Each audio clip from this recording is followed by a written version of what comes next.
Hello. It's Malik, your financial emancipator. So today's video is interesting, right? I want to talk about a current event. And so bear with me. This is slightly political, but financial, but something I think is kind of going on, so I wanted to talk about it. So if you have or have not been following, let me just bring you up to speed. The President of the United States, his campaign manager was just recently convicted on 8 counts of tax fraud and bank fraud. And I follow a lot of these things very closely. It's just something I'm very into. He was convicted on 8 counts. Those counts carry a variety of time. If he were to get the max sentence, it could be like 4 years in prison. He has another case pending in Washington, D.C. with the feds, and so he will still continue to face those cases. Right now, he's currently in jail. His bail was revoked because he was acting up while he was on bail and they weren't having it. Same day, the president's personal lawyer went into court and pled guilty to 8 counts, 5 of which were tax fraud. One was fraud to a bank, and the other was some campaign finance violations. I'm not going to wax poetic on what this means, what this all means in the scheme of the political realm, because it will just take too long. And frankly, I don't consider myself an expert enough on all of it to really break it down as much. I mean, I've been reading transcripts. I've been really doing a lot of research, but I'll leave that up to the pundits and the people on TV to do that. But for me today, I want to talk about something very critical. On the same day that the president's former campaign manager was convicted, and on the same day that his personal lawyer pled guilty to 8 counts of tax evasion and bank fraud among his charges, another representative from the state of California, Duncan Hunter, was a congressman, was also indicted. And he was indicted for stealing campaign funds, so misuse of campaign funds. I read through his indictment. It was him and his wife, and it was just this crazy amount. They spent about $250,000 over the course of maybe about 7 years of campaign money that was designated for the campaign.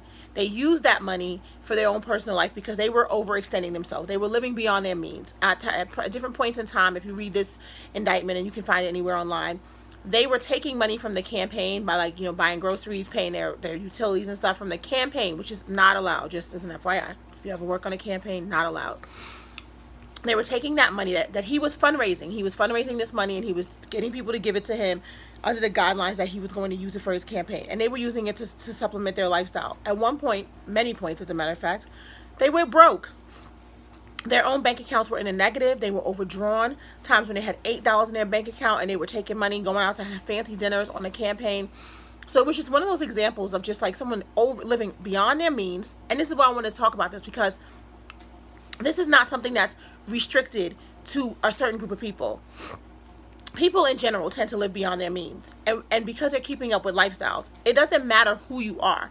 So this couple, what he was the son of a former congressman. He took his father's seat. He's a powerful person in the area he lives in. He is an elected official in the federal Congress. He's a representative from the state of California in Congress. He gets a salary, a large one, probably close to $200,000 salary he gets for this job. He has a lot of leeway as far as things that can be charged to his, to being a work-related event, and yet and still the greed and the need and the desire to live beyond your means and to meet a lifestyle was there. And if you read through this, I mean, there were $15,000 vacations to Italy for his whole family charged to the campaign, trips for her family here and there. I mean, it's startling when you read through it. And the thing that is in common, I mean, so if you go back to Michael Cohen, who is the president's personal lawyer, he's pled guilty to bank fraud. Basically, if you read through the indictment, what he did was he went to a bank. He had already taken out, he had already leveraged one of his businesses and one of his assets for another loan. And when he went to another bank to get another loan, he simply told them that the other loan had been satisfied. They said, sure, write it down, tell us that in writing, and we'll be fine with it. And they took that, and then they gave him more access to more capital. With Paul Manafort, it was the same thing. He had, $15 million loan out here, and they were like, oh, did you pay that loan? And he's like, yeah, I did. I'm just going to write you a little note. And they were like, okay. So what I want to talk about here is the thing that's consistent among these 3 people is, never mind their power structure as far as politics. They were perceived as rich. They were perceived as as wealthy or someone who should be valued. They're white and they're male. And what you come up with here is white male privilege that extends into banking, finances, and money, right? There's no way that you or I, meaning if you are not a white man who is considered to be wealthy, could go into a bank and attempt to get millions of dollars more in money when they ask you about a loan that you have and you say, oh, no, don't worry about that, it's paid off. And no one checks, no one verifies. They just take my word for it. And in two of these cases with the banks, they just took these people's word for it. They just said, no, that's okay. You paid it off? No worries, it's paid. That is a demonstration of privilege that is beyond measure, right? And what that shows you is that these people were allowed to get away with crimes, right? This is illegal. It is illegal to defraud a bank. If you go to the bank and you offer them up information in order to get a loan and that information is a lie or in some way fraudulent, that is against the law. You, me, average Joe, going to jail for that. Like federal jail. Like you've seen people who have been in federal prison for 10 years, 8 years over bank fraud, wire fraud. Wire fraud is a huge one. If you're a hip hop fan, there's a young girl who's did a couple of credit card scheming. She's in jail right now till 2020. I think she's part of City Girls.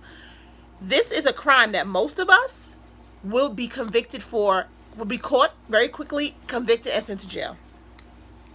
These people, with absence of their time, of their time being connected to the person who ended up being the president, they would have continued doing this and continued having this access and continue being given these privileges by banks. Now, banks are usually there to protect their own self-interest. But when they're dealing with people who are less money, people who are poor, do you see how harsh banks come down on people who have very little money in their account? And when they overdraw, $35 charge, all this stuff, they ruin your credit. You can't get a bank account. They treat you so harshly. Yet at the top, where the money really is, and frankly, where the crime is, the banks treat those people with such kid gloves and allow such a leverage to be taken and such liberties, and do not check, do not follow up, and just release tons of money to those people. You see that there's a systemic level of racism that goes on within banking, within all of this system that's there to design to get money. Because even a rich person of color could not pull off what Paul Manafort and Michael Cohen were pulling off with these banks. Simply being able to go into a bank and ask for this money and not have to be, these people they were far extended. If you read it now and you read it just without, you could see any person who would have taken the time to look could see that this person was overextended. But all he had to do was say, oh no, my Brooklyn apartment, that's not my Brooklyn brownstone, that's not a vacation, that's not a rental home, it's my primary residence. It was true. He was renting it on Airbnb. It's like the privilege that was given to these people, and so now everyone's outraged. Oh my goodness, they should go to jail, and they should. But this is a bigger issue as it relates to the way in which banks are treating and handling those among us who have little and those among us who have a lot. When I'm talking to clients, when I'm discussing finances, the bank is a big part of this. People are fighting against, fees and things. This is a big deal for people. To be able to be overdrawn can throw your whole finances into a tizzy. And these same banks are giving away millions of dollars to people because they're white and they're rich. It is a sad state of affairs. And this is a good demonstration of how irresponsible banks are and the type of culture wars banks play. Banks are they're participating in this. They are the co-conspirators in this. And they should be held accountable in these type of events as well, because they knowingly disregarded all the rules they apply to everyone else, those who are poor and those who are people of color, and allowed these two white men to do whatever they wanted. And now it's coming back to them at the loss of millions. Both of these banks have lost $20 million plus. So that's it for today. I just wanted to touch on that. Just keep track of this stuff and watch it. You'll see. and just work on getting our finances together, folks.